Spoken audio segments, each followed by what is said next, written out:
আজকে যে এখানে আপনারা উপস্থিত হয়েছেন, আমাদের নেতৃবৃন্দ, বিশেষ করে যুবদলের সাধারণ সম্পাদক মতিউর রহমান হালাদার বেশ কিছু আগামী দিনের এই কুয়াকাটা উন্নয়নের জন্য দাবি দেওয়া উত্থাপন করেছে।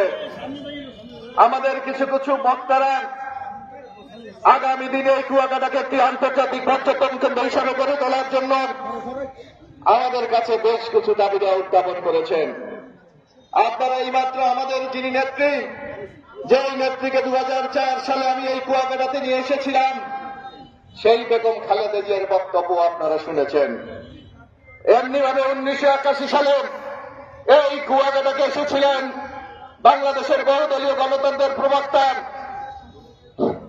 সাবেক রাষ্ট্রপতি, বিএনপির চেয়ারম্যান জনাব শহীদ জিয়াউর রহমান আপনাদের মাঝে এসে 1981 সালে এই কুয়াকাটাকে একটি পর্যটন কেন্দ্র হিসাবে সেদিন ঘোষণা করেছিলেন। নিশ্চয়ই যারা সিনিয়র আছেন, আদিনী মুসল্লি সহ সবাই জানেন। ঠিক 2004 সালে আপনারা বেগম খালেদা জিয়ার বক্তব্য শুনেছেন। এই খালেদা জিয়াকে আমি মোজাহিউদ্দিন বিশ্বাস কলেজে মাঠে 2004 সালের 2 ডিসেম্বর নিয়ে এসেছিলাম। উনি বলেছিলেন, আমি আপনাদের পক্ষ হিসাবে, আপনাদের সন্তান হিসাবে আমি সেদিন তার কাছে দাবি দেওয়া উত্থাপন করেছিলাম। আমি বলেছিলাম, ম্যাডাম, আমার এই অঞ্চলে মানুষের উপার্জনের কোনো জায়গা নাই, কর্মসংস্থানের কোনো সুযোগ নাই, এখানে কোনো শিল্প প্রতিষ্ঠান নাই, কোনো ইন্ডাস্ট্রি নাই। এই এলাকা যদি উন্নতি করতে হয়, এই এলাকার মানুষের যদি কর্মসংস্থান করতে হয়, আপনি কুয়াকাটাকে আন্তর্জাতিক পর্যটন কেন্দ্র হিসাবে গড়ে তুলতে হবে। আপনাদের নিশ্চয় মনে থাকার কথা। সেই দিন আজকে এই বক্তৃতা আপনারা শুনলেন, ম্যাডাম বলেছে আমি কুয়াকাটাকে আন্তর্জাতিক পর্যটন কেন্দ্র হিসাবে আমি গড়ে তুলব। তো সুতরাং এই কলাপাড়া কুয়াকাটায় আপনি যেদিকে তাকাবেন, উন্নয়নের যে ছোঁয়া আছে, তার মূল অংশীদার বাংলাদেশ জাতীয়তাবাদী দল বিএনপি। এই ধানের শীষ, আজকে উন্নয়ন হচ্ছে ধানের শীষের কারণে, বেগম খালেদা জিয়ার কারণে, জিয়াউর রহমানের কারণে। আপনাদের নিশ্চয় মনে আছে 2004 সালে মোজাহিউদ্দিন বিশ্বাস কলেজ মাঠে দাঁড়িয়ে আমি বলেছিলাম, ম্যাডাম, এই কুয়াকাটা যেতে 3টি ফেরি আমাদের পার হতে হয়। কলাপাড়া নদীর উপর ব্রিজ, হাজিপুরের উপর ফেরি এবং এই মহিপুর নদীর উপর ব্রিজ। ম্যাডাম বলেছিলেন, এই 3টি নদীর উপর ব্রিজকে আমি, এই ফেরিকে আমি ব্রিজ করে দেবো। আপনাদের মনে আছে না? আজকে যে বিশ্বনাথ ব্রিজ, সেটা বেগম খালেদা জিয়ারই অবদান। বাংলাদেশে কোন উপজেলায় 2টি হাসপাতাল নাই, একমাত্র ভাগ্যবান লোক আপনারা এই কুয়াকাটার লোকজন। আমি ম্যাডামকে সেদিন বলেছিলাম, অসংখ্য পর্যটন এই কুয়াকাটা আসেন, কেউ যদি অসুস্থ হয়, এলাকার লোকরা যদি অসুস্থ হয়, তাদের ট্রিটমেন্ট করার জন্য কলাপাড়া, বরিশাল, ঢাকা নিয়ে যেতে হয়। ম্যাডাম, এখানে একটি হাসপাতাল দরকার।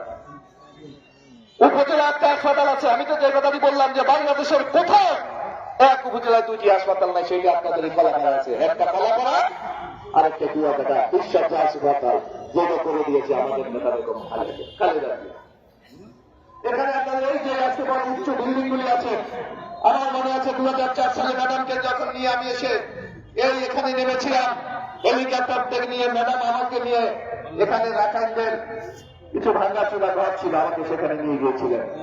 বলছিলেন আমি বলেছিলাম, ম্যাডামরা, এই অঞ্চলের রাখাল সম্প্রদায়, যারা এই অঞ্চলের আদিবাসীরা, যাকে কেন্দ্র করে আমাদের সৃষ্টি হয়েছে, সেই রাখাল সম্প্রদায়ের লোক।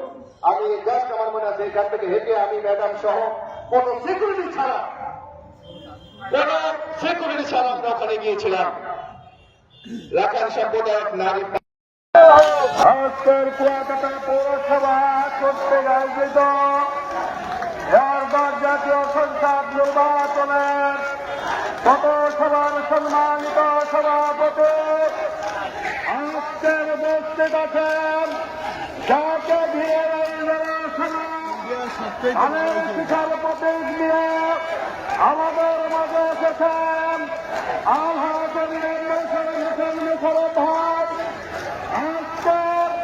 আমার আর কোন দাবি নাই। কুয়াকাটাবাসীর কাছে আমার একটাই দাবি, আর কোন দাবি নাই। আমার শিখে ভোট চাই, আর কোন দাবি নাই। আমার শিখে ভোট চাই।